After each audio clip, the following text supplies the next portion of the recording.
Okay, I finally got round to working on the settings for 1242, the new update from Samsung. There's not a huge amount to change, there's just some tweaks that I made. Now, these settings pretty much apply across the board, to be fair.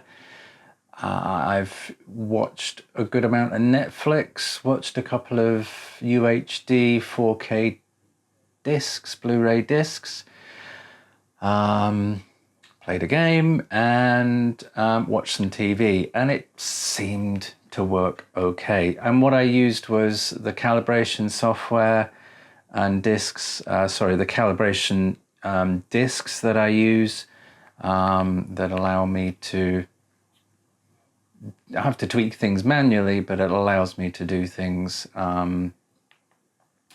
to provide a fairly decent sort of level playing field for a setting that works across most sort of uses.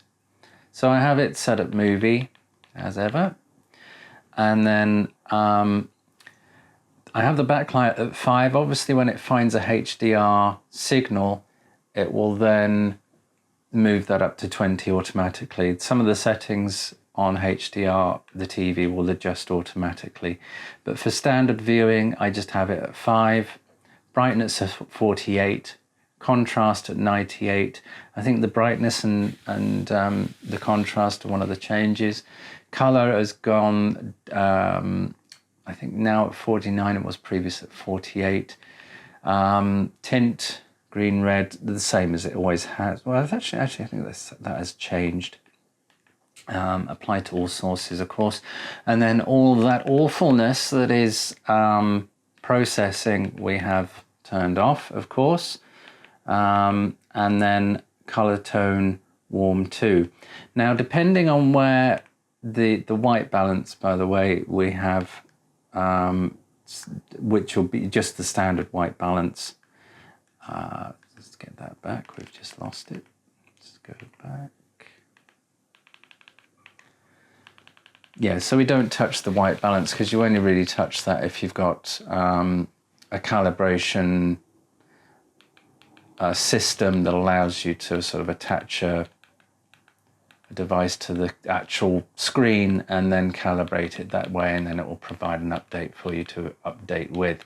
I haven't got that at the moment. I did have for some of the settings, but it's expensive to rent, so I only rent that every once in a while when I have access to other TVs that I can fiddle with. Otherwise, I'm spending an awful lot of money just adjusting my own set.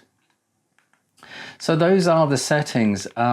Pretty straightforward. To change a lot of these settings, you have to make sure that there's no signal going through your TV. So basically just turn your TV on using the remote control for your TV, but don't turn anything else on, and then you can adjust it to these settings if you wish. Otherwise, if you start to have a signal fed through to it, that signal may in turn sort of change some of the settings automatically, and we don't want that. So yeah, certainly if it's a HDR signal, it will start to change that.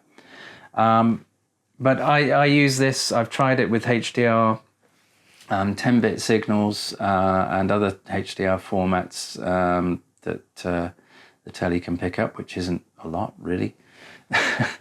And it works okay, you know, it works pretty good. As far as the update, it's not an enormous change from the previous one. I just think that once again that Samsung are pushing for a brighter, pushing the backlight more and making it a lot brighter and controlling it a little bit better to stop sort of bleed and that sort of halo effect that we get around a white object.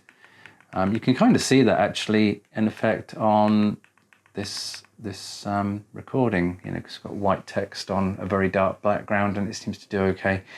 The camera isn't picking it up particularly brilliantly, unfortunately, even though I'm in a darkened room.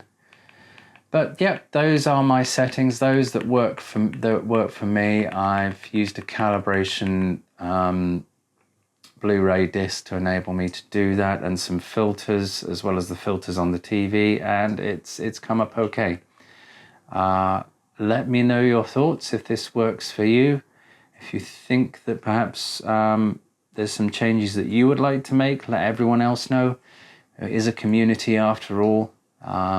I am not God. So let me know your thoughts. Hope this helps, and I'll see you in my next video. If you like this video, by the way, don't forget to give me a thumbs up. If you've not subscribed, consider doing that. And if you do, don't forget to click the bell. Thanks again, and I'll see you next time.